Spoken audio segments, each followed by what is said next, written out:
time I started working, I tried everything from working at McDonald's, from working in grocery stores. But again, at that time, if minimum wage is still not what it should be to date, could you imagine in the early 80s? It was terrible. I think it was like $3.75 or something like that. But it wasn't enough to take care of a child. What was cool to me, though, and what was happening was the local drug dealers was the people who had all the money. They had all the girls. They had all the cars. And again, I was fascinated because this was like, to me, my mentors. This is who I wanted. And so they recruited me. I began to sell drugs. I began to start cutting school. At the end of the day, I dropped out of school. Long story short, it wasn't long before I was approached.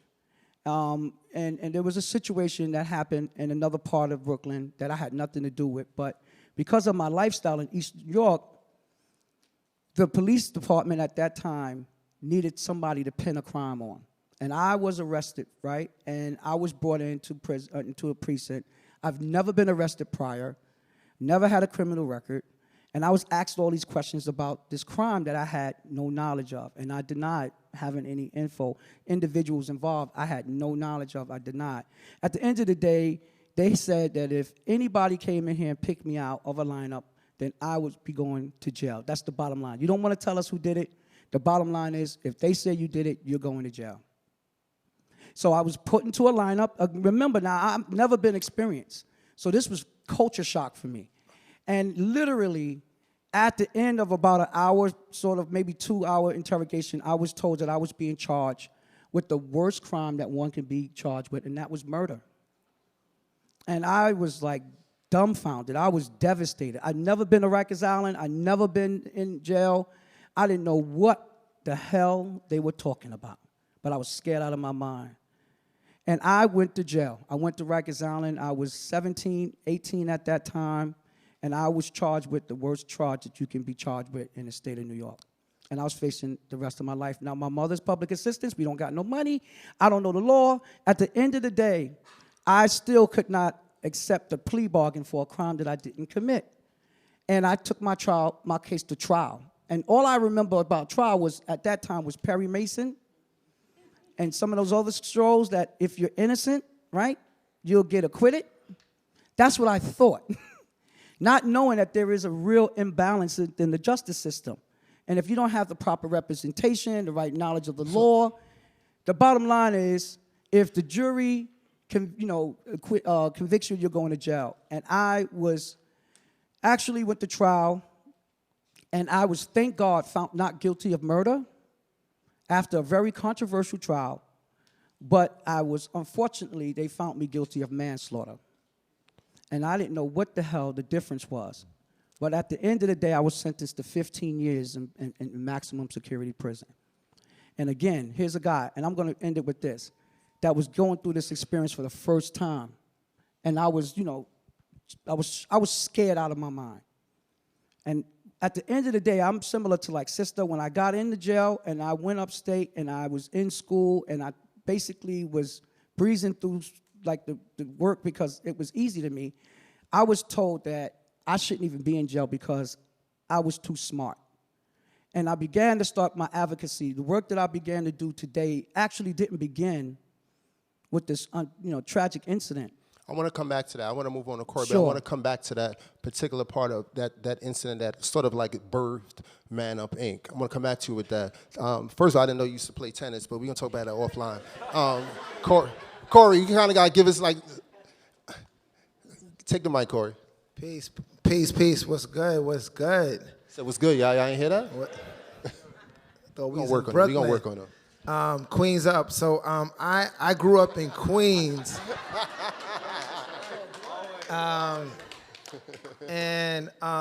With deep connection, our family migrated from Jackson, Mississippi, which then migrated from the Mississippi Delta. So we carry the Atlantic Ocean with us and all of its migration and movement with us to Queens. I think I come into this work because, my mom was impacted by the crack epidemic at an early age, and we was fucked up before she was impacted by that anyway. And I grew up in that. And on my block, you know, when New Jack City came out, like my block was really living that. And that's like when I first, you know, became a scholar. You know, I learned the real deals of what it means to be black in America. And at that young age, I didn't have a language for it. You know, it was embodied knowledge. It was in my body. It was in my closet. It was, you know, it was the sardines we was eating every night. And yeah, I remember when I was like, you know, but I was doing well in school. You know, I was able to get past school, and I was really good in school. And I remember being like 14-ish, 15-ish. And I remember we just was fucked up. And I remember like, yo, I could do good in school, or, you know, the block is popping. And I think that was like my first, like, real critical moment of activism. You know, that's when, like, I really knew that I was in a system that was trying to kill me, and I was gonna figure out how to resist and survive. And at that moment, it meant going to the block. And it meant, like, because I knew that, like, whatever school or jobs or what, you know, the world was trying to tell me, that it wasn't real for us. And that I seen people trying to, like, figure out how to resist, how to make a new world. So that led to me being involved in a homicide. And yeah, right at the same time, I was about 21 when that happened. And I had a son that was about to be on the way. He was in my wife's stomach. And yeah, and I remember, just to give a story, when I was like, 9, 10, 12, I could have flashbacks, like waking up in the middle of the night and my mom's just gone, like on a crack mission. And like I wake up in the middle of the night, like, you know, like, damn, where my mom's at? And I can remember like reminding myself, or having deep conversations with myself, like, yo, this is not how you hold your child down. And I remember like telling myself that from 8, 12, 13. And I knew when I was like 19, 17, 20, like I was like, that conversation was always in my mind, and I knew I was deep in the streets.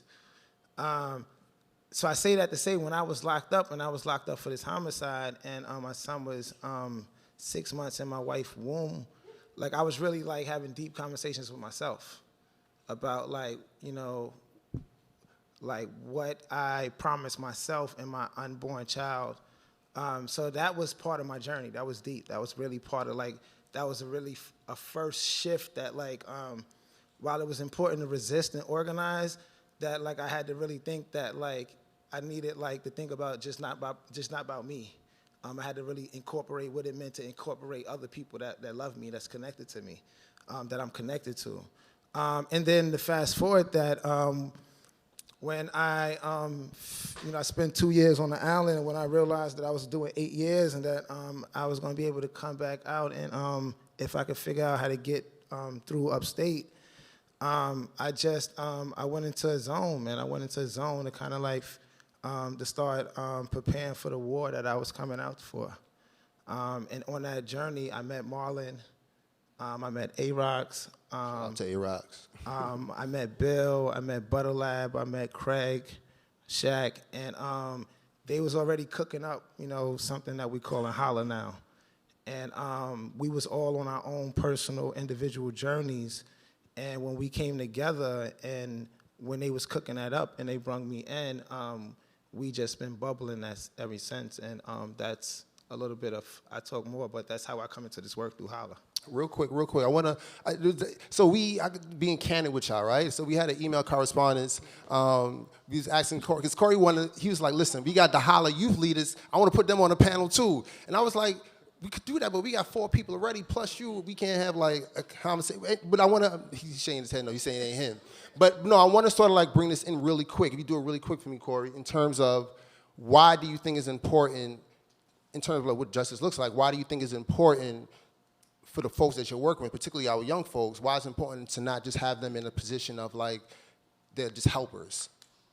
Just real quick. Yeah, particularly for the way that Holla do leadership development, and just like our whole grassroots pedagogy is, these are platforms, like the kind of work that we do internally, the way we love each other, the way we build with each other, we ready for platforms like this. And the kind of work and the kind of intention and kind of detail that we give to each other, and the study and the love that we build. Yeah, I think as we think about like changing and humanizing folks and changing the face of like where wisdom come from, how wisdom look, how wisdom dress, I think it's really important that we start, even removing ourselves from seats. So that was the suggestion too. No question. So I'm gonna, Khalil, jump on in. Come on, jump on in, Khalil. I was gonna say something else, but jump in. I want to embarrass. Go ahead. So it's always hard being last, right? I'm like, wow. At this point, I don't think I should say anything but my name. But I'm gonna take a swing at it. So I grew up in Southside Jamaica, Queens. It's supposed to be right after I said that. We're not kind of Queens here, but go ahead. And so anytime I say that, I always say that Southside Jamaica, Queens, I mean, if you looked at it from an aerial view, you wouldn't be able to tell the difference between Southside Jamaica, Queens, Brownsville, South Bronx, East New York, so on and so forth. And so it's not surprising that Southside Jamaica, Queens is one of, and continues to be, and has historically been one of 7 neighborhoods in New York State, but definitely in New York City, that feed almost 70% of the New York State prison system. And it's not because there are more bad people in those neighborhoods. I know I'm preaching to the choir, but for those who are not the choir. Or you been going to church. But because those are communities that are under-resourced, over-policed, and so on and so forth. And these are also neighborhoods that were heavily impacted by the crack epidemic of the late 80s. So when I moved into that neighborhood, I moved there as an immigrant. My mother and I migrated to this country when I was 4 years old. So I wasn't born here. From where? From Guyana, from my native country of Guyana. Tough crowd. Queens, they ain't Guyana. Get that. There's like Guyana? What's that? No. Yeah, they're like, where is that? Trinidad in the house? Brooklyn, Trinidad. Go ahead, Marlon, I'm sorry, brother. I'm going to organize a panel in Queens, do the same thing to you. So I grew up in that neighborhood, and, while my mother, I was a only child in a single-parent household. My mother loved me as much as she could, but my father wasn't around the way that he should have been, and, it's a struggle for a woman trying to raise a young man because at a certain point, she just couldn't yell at me loud enough or she couldn't beat me hard enough. And for those who know West Indian parents, and so my mentors and my the people that I admired and I really cherished their opinion of me and their approval of my actions. Those are the ones that I ran after, and they just happened to be older individuals who we ultimately ended up committing a robbery of 2 white women on Park and 96th Street. So I say to people all the time, I know, right? It's a tough place to commit a robbery. I tell people all the time that if you know anything about New York City, you know for a fact that Southside Jamaica, Queens is not like Park and 96th Street, and to say the least. And so, we were punished not for necessarily what we did, but who we did it to. And the reality is that had we robbed 2 women of color in Southside Jamaica, Queens, or Bed-Stuy, or the South Bronx, I guarantee I wouldn't have received an 11-year sentence. And the judge basically told us, as much as he could on the record, that was the reason why we were being punished, because here we were, 4 young men of color coming out of a bad neighborhood, quote unquote, and coming into a good neighborhood, quote unquote, and committing this robbery. So I was sentenced to an 11-year prison sentence, first-time felony offender, never had any involvement with the criminal justice system, a high school graduate, had a relatively decent level of support, and yet and still I was given an 11-year sentence. And at that point, I was 20 years old. So I was looking at a prison sentence more than half of my life that I had lived up until that point. And I didn't really know how I was going to kind of cope with that. Prison and jail have its own culture. And when you go into that system, there's nothing that can really prepare you for that. So I had a tremendous amount of culture shock. I went to Rikers, spent 4 months there, and ultimately went through the prison system and landed in a maximum security prison. But I landed in a maximum security prison called Greenhaven. And for those who don't know, Greenhaven has a long history of having programs that were developed, implemented, facilitated, and cultivated by men who were incarcerated. And so these weren't state-developed programs. These weren't programs that, they had those type of programs, and I did those because I had to.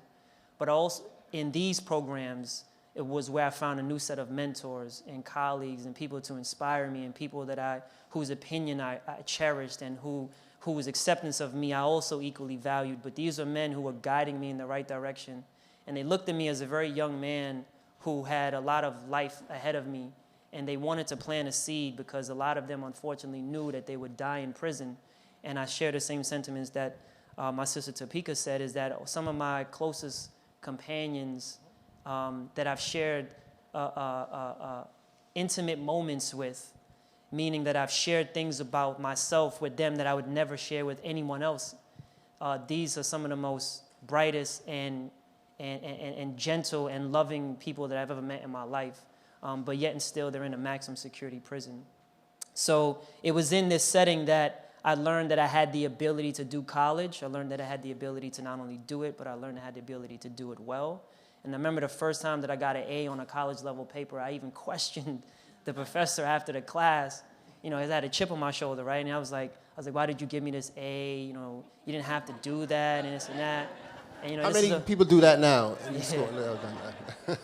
And, this is a woman who taught for many years in college, inside of prison and out. And she just looked at me like she probably had this conversation a million times already. And she looked at me and she just smiled and she said, Khalil, I gave you that A because your paper was worth it. And, it was in that moment that I just remember, one saying to myself, she's just saying that, man, whatever.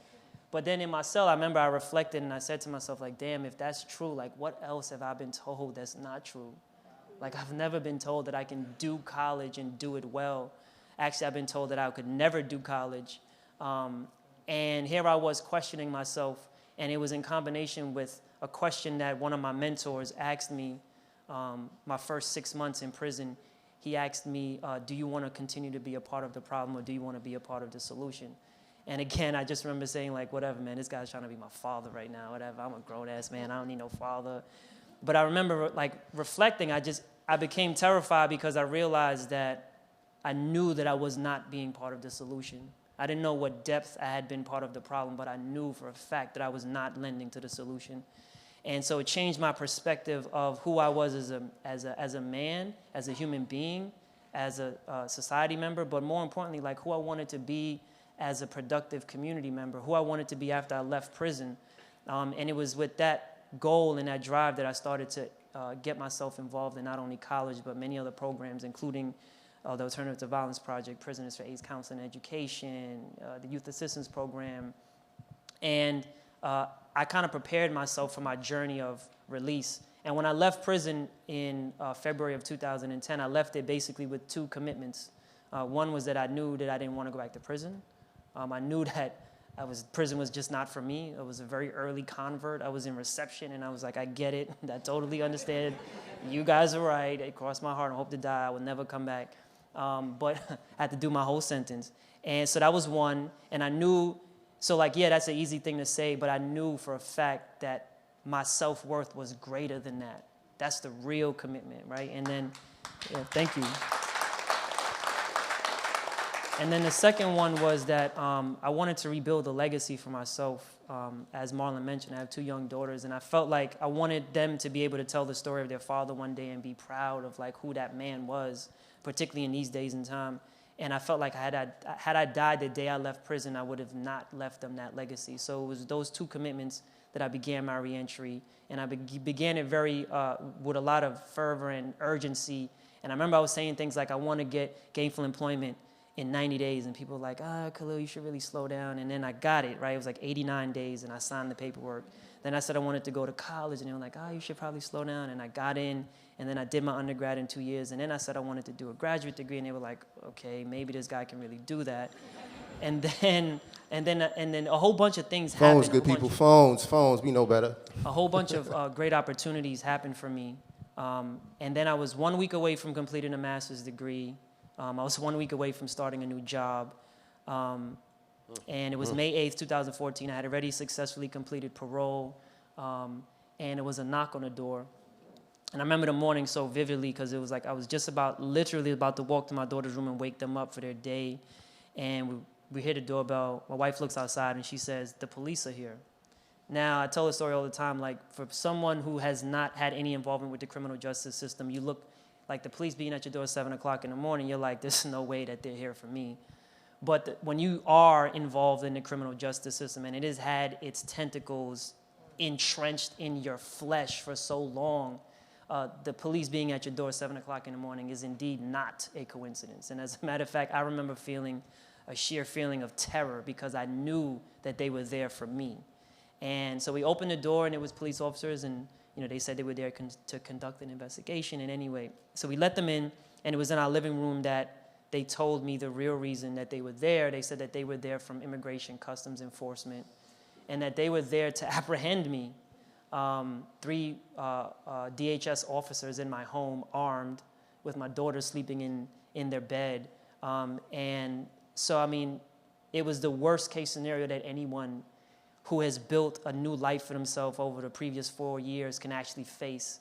And they basically did that. They put me in handcuffs. They brought me out of my house in front of my neighbors, in front of my daughters, in front of my daughter's schoolmates and their parents and her teachers, into 4 unarmed vehicles, unmarked vehicles, and literally made me look like Pablo Escobar was hiding in this part of Queens. And it began this 5-month odyssey. I was very fortunate to have friends who were like activists and organizers and advocates, and they just did what they normally do when they face some level of oppression. They just fought back. And we were able to win my freedom from Immigration Customs Enforcement in 5 months.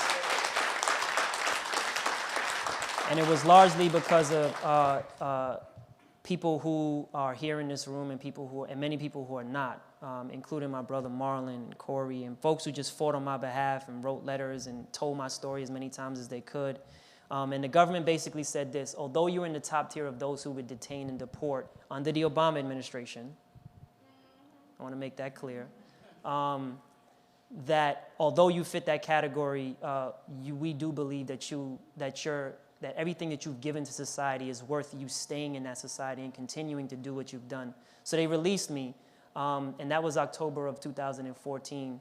And then in December of the same year, I get a phone call from the governor's office telling me that I would be one of 2 individuals that year who would receive a pardon to largely relieve the immigration consequences of my criminal conviction.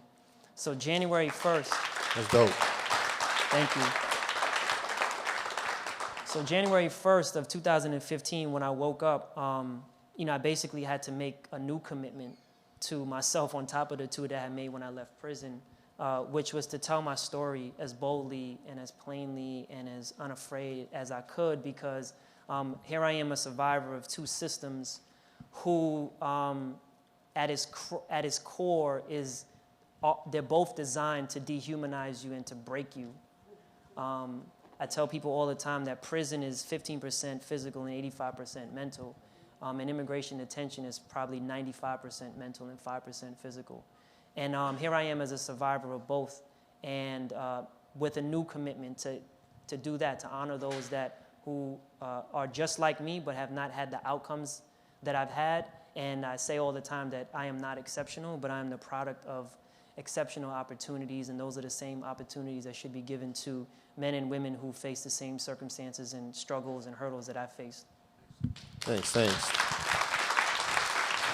So first thing I want to say is that when somebody asks you what justice looks like, you can name people, right?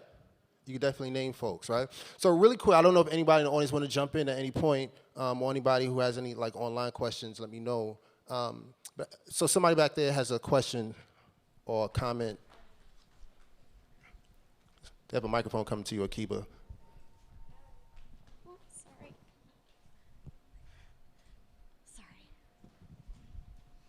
Hi, thank you so much for this. This is just really wonderful to hear folks' stories. One of the things, and this is personal, I work in digital media, and one of the things that we want to do is make what we cover available to people who are incarcerated or formerly. But obviously there are boundaries and there are ways in which that's not going to happen. So my question is, and also so much activism now is digital. So the question is, does digital activism mean anything to you? as somebody who's formerly incarcerated, and would it have meant anything to you while you were incarcerated? So, Dub, I always said if we have Facebook and Twitter inside, you think these videos of police beatings are something that would shock your conscience? If we had Twitter and Facebook inside, you would see a whole other story. And does anyone want to answer that question? I think that it would mean everything. I was in federal prison, so we had access to a very stripped-down version of internet, and it really functions more like an intranet, where you could send an email in and out with no attachment, pictures and things like that. But during my entire incarceration, the whole social media phenomenon took place. A few months after I got to prison, the first, Steve Jobs announced that he was going to do the first smartphone. When I went to prison, Facebook was what young people were using. Twitter wasn't invented, and all of the other stuff. And so while I was in prison, social media, digital media, was changing how we do business, how we engage, how we interact. So I went from a person who used to teach and preach about the digital divide to being a person who was on the other side of the digital divide. And so part of the work that I do is at the intersection of technology and really more so trying to show that those of us who have the lived experience are the best people to run the digital media campaigns from our lived experiences. We are the people who should build the apps that we need to use and the tech platforms because we have an inherent knowledge that we bring to it. And it doesn't matter if we know how to code or not, we can partner with people who code.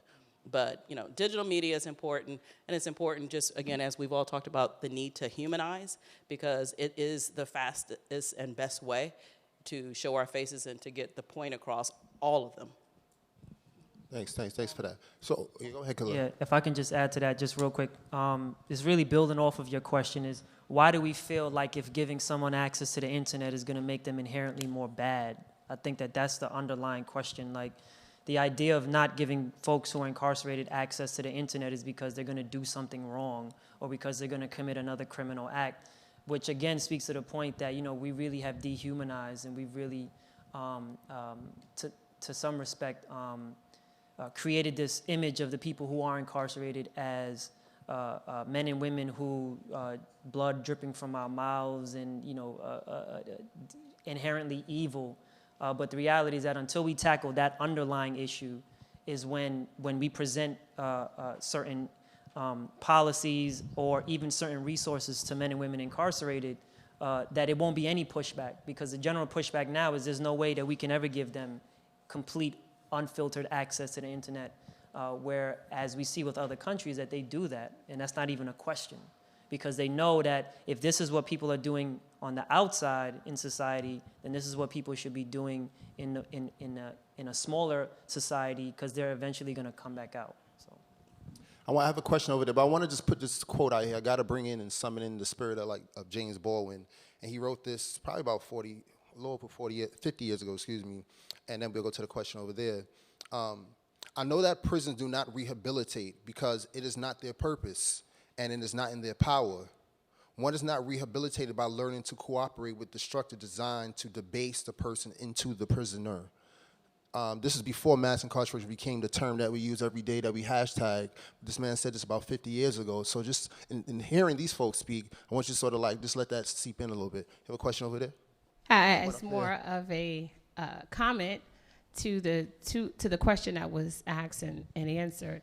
But I'm Assemblywoman Latrice Walker, and I proudly represent the neighborhoods of Brownsville, Ocean Hill, East New York, Bed-Stuy, and East Flatbush. And I have a bill that would allow for internet access and for the state to provide tablets to people who are presently incarcerated. And as I'm sure most of you know, that politics is an activity, and I need some support in order to help make that particular bill become a reality. So again, I'm Assemblywoman Latrice Walker, and there is presently a bill that would allow for access and internet access and tablets to people who are incarcerated. And hopefully with your support, we can make that a huge part of our legislative agenda. And we also we have a very robust criminal justice agenda this year. So I'd love to continue in the conversation, and thanks for having this. Thanks.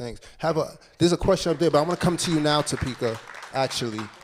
So there's an organization that Topeka and I went to an event last week. Anybody ever heard of Sway?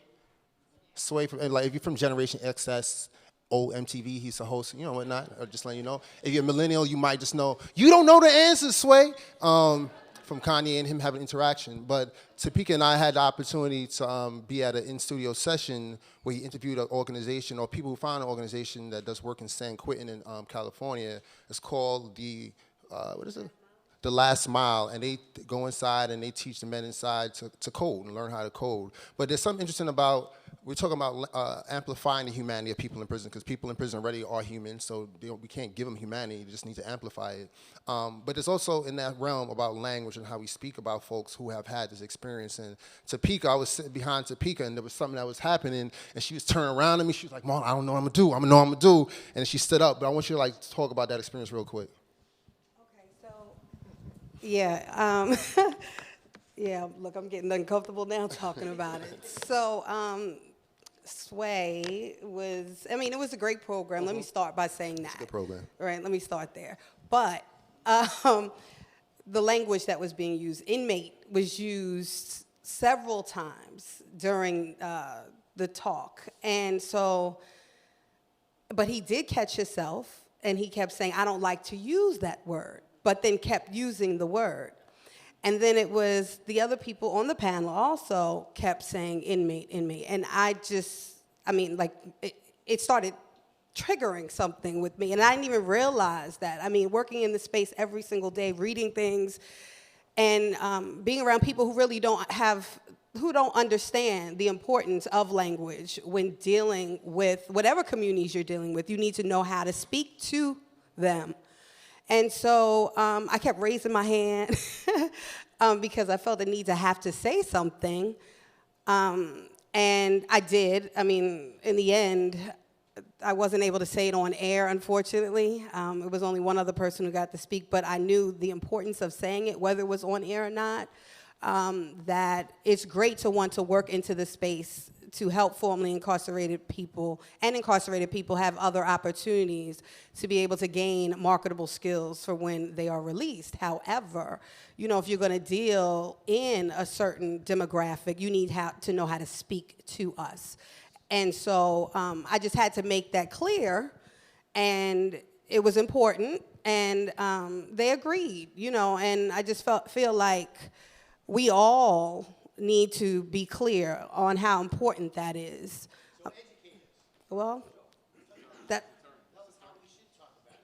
Okay, well. Said this is not a regular show. That's good. So, all right, I guess I would like to say, I like to be called Topeka, Miss Sam, right?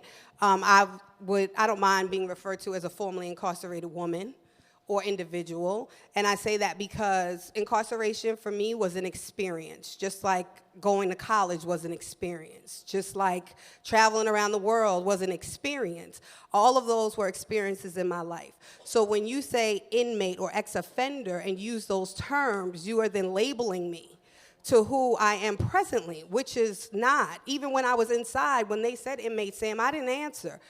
They would say my name, they would call the registered number over, and I would not answer until they said Miss Sam, and then I would come because I wanted them to understand. And even when I went to Trinidad, it was the same thing. I went inside the prison, and the officers, which were women officers, were speaking to the women who were incarcerated. Well, you're an inmate and I'm an officer, and you need to know your place.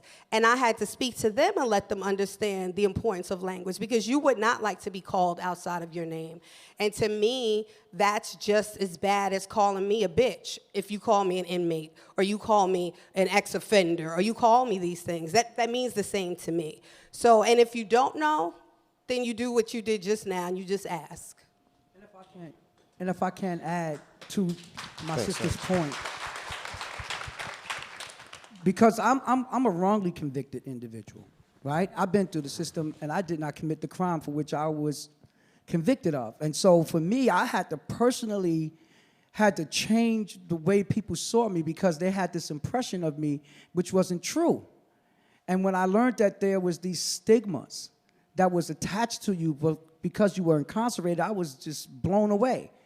Ex-con, ex-offender, parolee. These were derogatory sort of IDs that they placed on us and that we had to try to re-educate people to who we are, right? We're human, right? And like she said, now we've adopted terms where we tell people we're not ex-anythings. We're formerly incarcerated people. We're even doing something now where we're saying we're returning citizens because that's who we are and that's who we have been. You know, when they talk about gerrymandering on the state level, when they talk about how those upstate counties use those prison inmates as part of their census so that they can gain more funding and more resources from the federal government, but yet, as mentioned, we don't even reside in those counties, where over 70% of us come from the 5 boroughs. So why shouldn't our numbers still count? So when we are released, we're basically returning back to our neighborhoods from which we left. 90% or more of people who are released from prison go back to their same neighborhoods that they live. And so for me, when I came home and I seen that, I noticed that there was this sort of celebration by my young people that I was growing up around, this sort of glorifying prison life. And I didn't want to feed into that. I said, that was not true. I don't know what y'all heard or what y'all think, but it is not some holiday vacation sort of glory trip up there. I told them about the times I cried on my birthdays. I told them about the times I cried during holidays, how many times when I see my daughter come on visits that I didn't want her to leave. It's real hard for us, and I wanted young people to not go through the same experiences just because they were from Brownsville or East New York or any of them other neighborhoods that my brother mentioned. And so that's really what we are. We're returning citizens. We're no different than the military, those that are coming home from war. We're no different from those of you that are coming home from college. We're no different than any of those individuals. Once we get our job, we are paying our taxes, okay? We are voters. We are literally registered in the state of New York that once you're not on parole, you can actually register to vote and participate in the elections. These are real things. And actually, once you complete your parole, there's rights that are restored back to you, which is some of the things that a lot of those brothers and sisters that are going through the prison justice complex don't understand. And we are doing just that. We're educating them. Thanks, A.T. Thanks for clarifying that. Now, we got. I know you all want to jump in. There's a question up there and a question up here, and we got a few minutes, right? But so I'm going to do this. Watch me work this. So go ahead, Khalil. Yeah, so just real quick, shout out to Eddie Ellis. No doubt. Shout out to Eddie Ellis. No question. And so Eddie Ellis was, it was his brainchild to stop calling people who went through the criminal justice system as felons, inmates, ex-con, whatever, because he knew that in order to shift the dial of the average American, we had to stop dehumanizing the men and women that go through the criminal justice system by using the same terms that the criminal justice system gave them. And what's crazy is, in addition to everything that was already said, some of the hardest pushback so the first time I heard Eddie say that we should stop calling ourselves inmate and convict and felon, I was in a maximum security prison. And ironically, that is where the hardest pushback is. So this idea of like, well, you know, everyone who's formerly incarcerated doesn't speak like that. And all of our allies don't speak like that. And all the brothers and sisters incarcerated, they definitely don't speak like that. The reality is that they have bought into this idea that you do deserve to be an inmate or a convict or a felon. And I remember that there's like actually a hierarchy of like an inmate is like the lowest rung of like what you can be when you're incarcerated. And then there's like the felon, and then there's like the convict. But the reality is that we're men and women who are incarcerated, men and women who share the experience of being jailed or incarcerated. And the same way that we would not define someone as a schizophrenic, we wouldn't say, oh, that person's a schizo. We would say that person is someone who has suffered from the disorder of schizophrenia. Although we talk about them briefly in the fact that they have this diagnosis, we don't use that diagnosis to fully describe them, and it's the same thing with incarceration. So thank you for the question. So, Topeka, I need you to hit your point really fast. Okay, so really fast. Just to add, and though the brother here also said that it's returning citizens, for me, I stand with women all across this country and brothers all across this country who have not who aren't able to vote and who have not gotten all their rights back yet. So it is important to just ask whomever you're talking to what that is. And just one last point, that your situation was specific, and I do understand that. But the way we look at it, at the system, we all are trying to end the incarceration. Well, for our national organization for women, we're trying to end incarceration of women and girls. But we feel like in this country, too many people are incarcerated and wrongfully convicted, and it's because of race. And it really has nothing to do, like you said, even with the act that you did. So we all are wrongfully convicted in a sense, right? And so when we look at it from that lens, I think it's important to understand what is really happening here. Talk about it. So we had, I don't know, Brad, where you at? Just have you say your point. I'm gonna do this. I'm gonna ask you to say your question. I'm gonna ask you to say your question, and then we're gonna have to move on because we also have a performance that we want to get on real quick. So up there. All right. So hi everybody. My name is Monique. I'm a senior executive for a nonprofit in the Bronx called FIPS. I want to give a shout out to Andre and to Khalil. Yes. And I had a question about money. So the situation right now is that I have 2 programs serving court-involved young people, 16 to 24. Over the last 2 to 5 years, there's been budget reductions, budget cuts for the population of young people that we're talking about on probation and on parole. Just today, I gave away a contract for over $900,000 because they wanted us to fit into something that wasn't what our programs are there to do in the community. And I feel like there needs to be more discussion about how we find donors, private money, philanthropy to really invest money into these programs, because the truth of the matter is the money is going away and these young people need it. So I just wanted to hear the panel's thoughts on that. Thanks. So I want to get this question or comment over here as well. Okay. Hi, my name is Melanie. Just very quickly, I don't know about anyone else in the room, but I kind of breathed a sigh of relief that each of you were so ready and able to share your interaction with being incarcerated. That makes a big deal for me. I've sat on panels before. As someone that has gone through this throughout my life and seen it, I really get annoyed at the lack of intimate knowledge sometimes that someone will have and then claim expertise on a panel. So I was just wondering about, in any of your experiences, how that has felt to see people on a stage or, speaking to these more intimate experiences and not having or admittedly lived through it. So either, I don't know if Teresa, you want to jump in, or Cory, really quick? I'm really over it.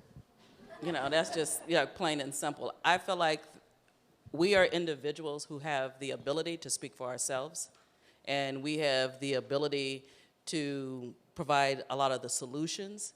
And I, too, am annoyed when I'm listening to people who are talking about me without the lived experience. And often they're talking about a specific experience that they know of, but they don't have the breadth of what it feels like to go to prison. And although I have my unique experience, I also have the experience of the 5,000 women that I did time with over that time. And I listened to I know what it's like for a woman to hear her screaming when she's getting bad news on the telephone. I know what that feels like. I know what the holidays feel like.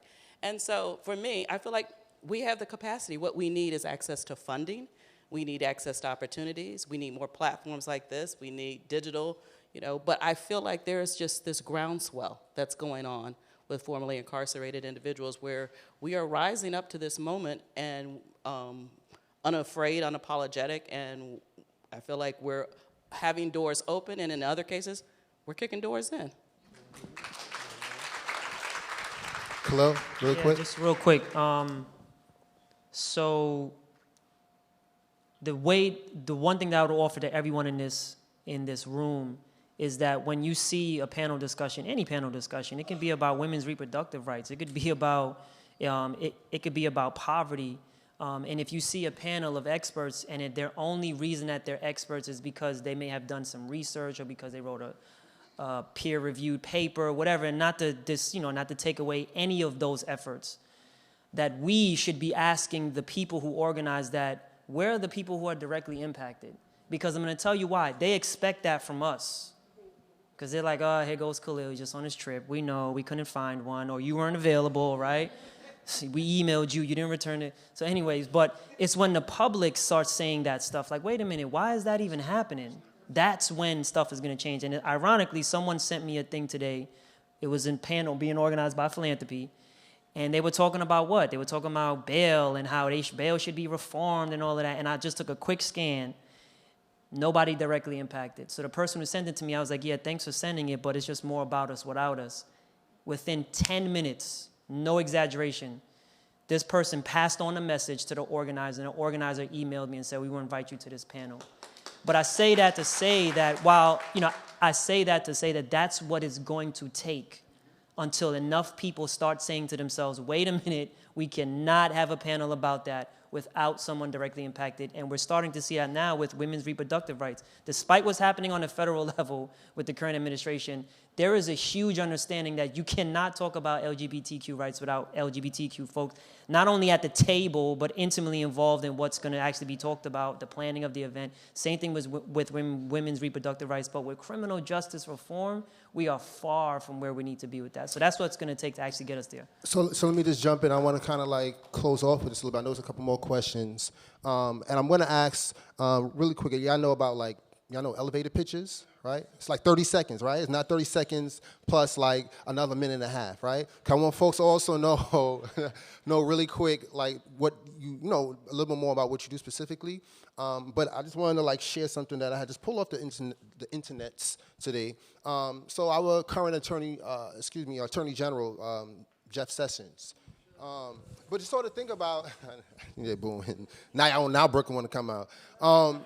But he's putting out a task force, right, on crime reduction and public safety. And he's putting this task force, this national task force on crime and safety, and it's only for people who are, only for other district attorneys. Now, I want you to think about that, particularly in the scope of what folks are saying. I'm going to like pass it directly to AT really quick, your elevator pitch, because I think we think about safety, we don't realize that there's a particular expertise that folks who have had experience has. So I'm going to ask you to start off your elevator pitch, and I want you to take notes because you all can speak to them after. So go ahead, AT. Well, as it relates simply to 30 seconds, to this point, I'm with you. Really, we are the answer, I believe, to all of our questions and to all of the problems that we have. I believe that we are the answers to it. We are the solutions to it, as seen demonstrated by my peers up here. And as it relates to my sister's point about the money, you know, even on the money side, as a founder of a not-for-profit, you know, 501c3, no better dollar than the individual donor dollar. That's that unrestricted dollar. So if people understand their power in their just simple dollar given to, we have the same statuses as the Salvation Army, the Red Cross, Catholic Charities, all of the above. We have the same tax-exempt status. You get the same credit.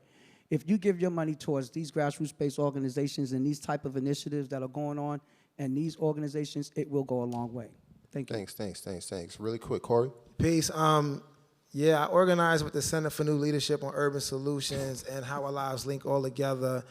And at the center, man, we are doing this dope community-led arrest diversion project that young people 16 and 20 are not going to be able to, not getting fingerprinted. They're coming straight to the center. So we've been organizing this project locally for the last 2 years. And Mahala, our young leaders, is building this healing justice movement. And for us, justice really encompasses like accounting for generational trauma and the harm that and the wounds that are inflicted by systems of oppression, particularly mass incarceration, but also how we're disconnected interpersonally as well. So our movement is really intergenerational, really intersectional, and we're really trying to lean on the wisdom from our elders and from our sisters and really honor that wisdom deeply. So it's coming right now. Thank you. Khalil, real quick, probably April 24th, too. Yeah. So I am the manager of trainings at an organization called Just Leadership USA, which was founded by a formerly incarcerated advocate named Glenn Martin. And it was founded on a premise that those closest to the problem are closest to the solution, yet farthest from resources and power to affect change. And if we are going to have a meaningful and deep-rooted conversation about what true justice looks like, it must be with those voices of the people who themselves have firsthand experience inside of the same system that we are talking about. And if we do not, all we will have is another iteration of what we now call the criminal justice system, but it's going to look better, it's going to cost less, and it's still going to have the same carnage that the current systm has. 30 seconds. Thank you. A little bit like, started like 41. Teresa, really quick.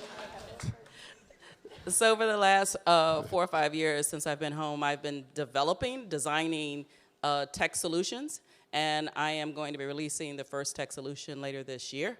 It's a suite of software to restore agency for directly impacted people and for us to take back our power and to be able to be 1/3 of the population that's empowered to do positive things. Thank you, Teresa. Topeka. Okay. 30 seconds, Topeka. 30 seconds. All right. So I'm going to talk about the National Council. So I'm the national organizer for the National Council for Incarcerated and Formerly Incarcerated Women and Girls. And our mantra is nothing about us without us. So that's that. Our mission is to end the incarceration of women and girls, so we advocate unapologetically on behalf of women and girls. We feel that women and girls have no place in prisons. Most women who end up in prison are there because of some type of violence or trauma or poverty or something that's been inflicted to them, so there are alternatives to sentencing. We're working on campaigns for Vote For Me, which is empowering formerly incarcerated people to run for public office. And also, if you can't vote, if you're a state in where you can't vote, or in New York, if you're on parole and you can't vote, then you'll register 20 people who can vote for you. That's one campaign. And we're doing the first public policy think tank of, by, and for formerly incarcerated women and girls. And you can follow us in any social media, thecouncil.us. Thank you. Did y'all enjoy the evening? All right. So without my deepest pleasure, deep respect, I really want to thank you, Topeka, Teresa, A.T., Cory, Khalil, for coming out here this evening.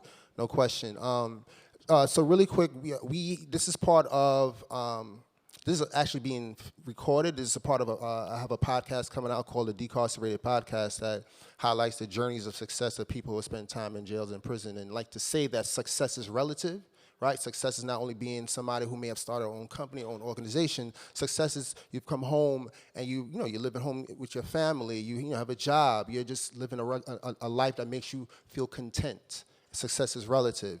And we're highlighting these stories through the podcast. So this is an episode of it right here. So y'all all a part of an episode. So if y'all want to, you ever watch sitcoms and somebody make a noise so they can make sure that they was in the audience.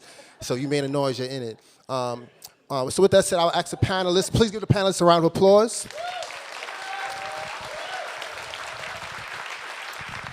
You all can walk up the stage. So I'm a person I'm a fun-loving person. If you know me a little bit, I can be serious and fun at the same time. But I also understand that we learn a lot through art, and art helps us sort of, we learn in a very experiential way when we have art that sort of is accompanied by what we're talking about. So I want to introduce a friend of mine's, I met her at maybe 5 or 6 years ago, I think it was, in a random meeting, and then found out that she was also a poet, an MC, a singer.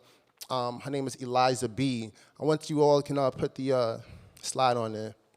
Eliza B. If she would sort of like walk down here and grace her with her presence.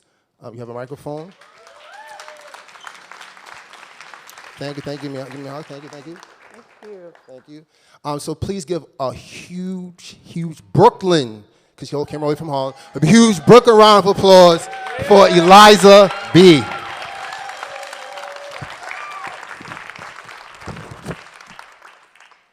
I was hanging around the way the other day, and someone had to say, "Hey, are you a model?" And I'm thinking to myself, hell yeah. But I've never been on the cover of a magazine, although I have been called Beauty Queen, but that's about it. So I take a moment to think, because lately I've had the tendency to go deep, reminded of America's imagery of how I'm supposed to be.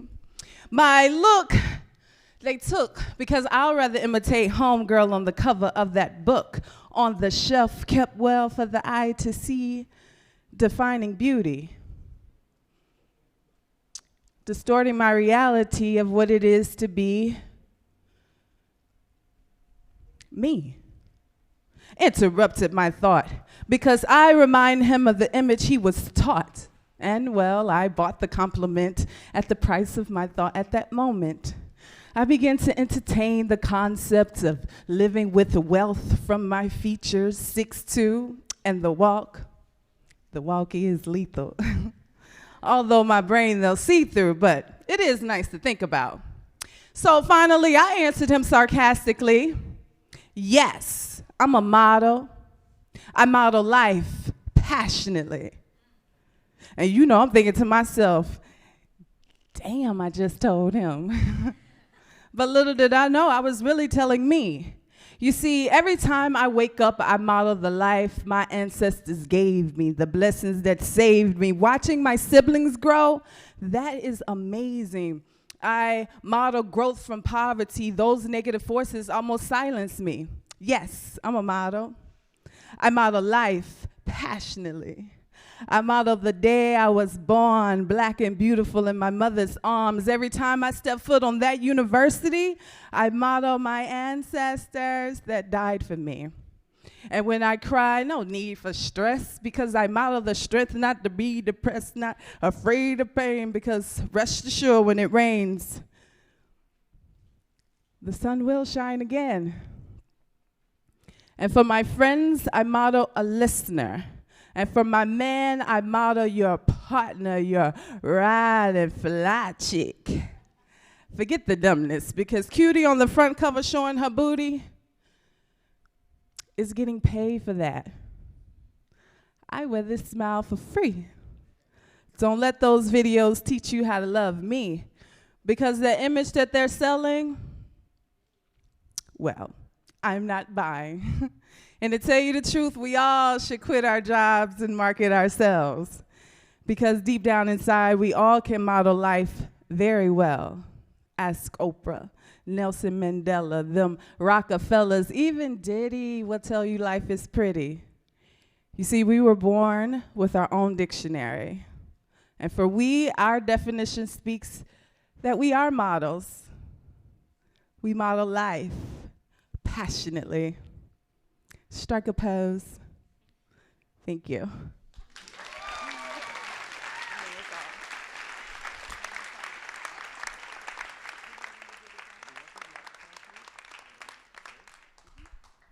That was Supermodel.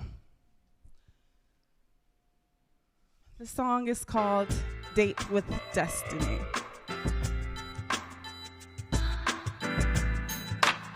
Date with Destiny. It's like breathing deep, take your perfect time, and it's so divine, and I'm so designed, but I'ma wait to sign my name on the dotted line. Eliza B. me, see, I was born to shine, please feed me, seas, hunger's on my mind, I'm at the baseline, you hear that baseline? I see you watching from the rear like a K9, recline, I'm fine, feel like the sunshine, elevate the grind, read the headline, date with destiny, this ain't no dateline, but the date's fine to touch the skyline. And I want to hold my head up high. How many of you believe you could touch the sky? Yep, I knew you were my people. The time is right now. Find a way somehow. Just to be tough was never enough. Raise the stakes high and they calling your bluff. My mind's on fire. About time to deconstruct, the mind is mine. So the business we conduct, is it true what they say? In the heyday, that was you on that page, setting your own stage. Lights, camera, action, satisfaction. Fact is, the present is the passion and the potion. Dreams of locomotion. See, we moving like spirits in the ocean, cause dead seas see elevation. All over we, it's motivation. Wanna hold my head up high. You believe you could touch the sky? Let me see your hands in the air. I feel all this powerful energy in this room tonight. The time is right now. Find a way somehow. Dear mama, my brain's in a coma. Been gone since November. It's already summer. It's always something. Seems like I'm running. Seems like I'm fronting. Take these fears from me. Dear dad, your little girl was sad. My dream was to see you chasing visions from the past. At last, we free. No more doing time in the mental penitentiary. See, it's me and I'm watching through my own mirror. Cause it's me, I can see life a little clearer. Come hither, a little nearer. See the head held high, a silent whisper, and I believe I can touch the sky. Yep, believe I can touch the sky. Just like you guys. Wake up, wake up. The time is right now.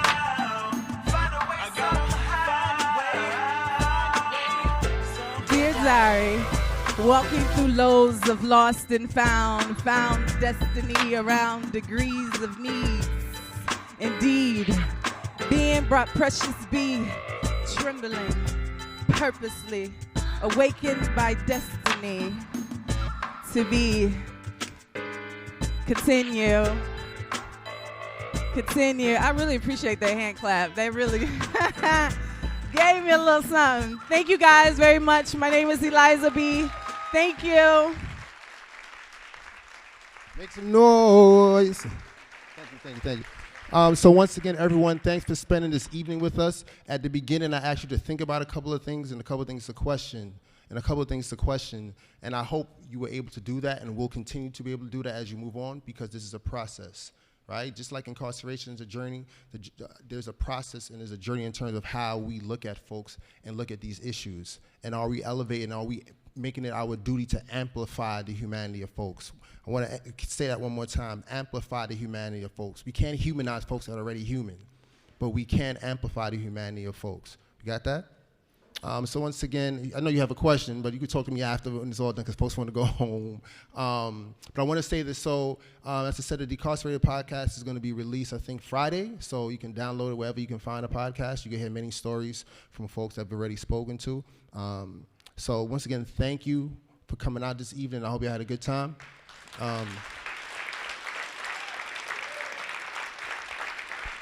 So next time somebody asks you what justice look like, you know how to answer them. Have a good night, everybody.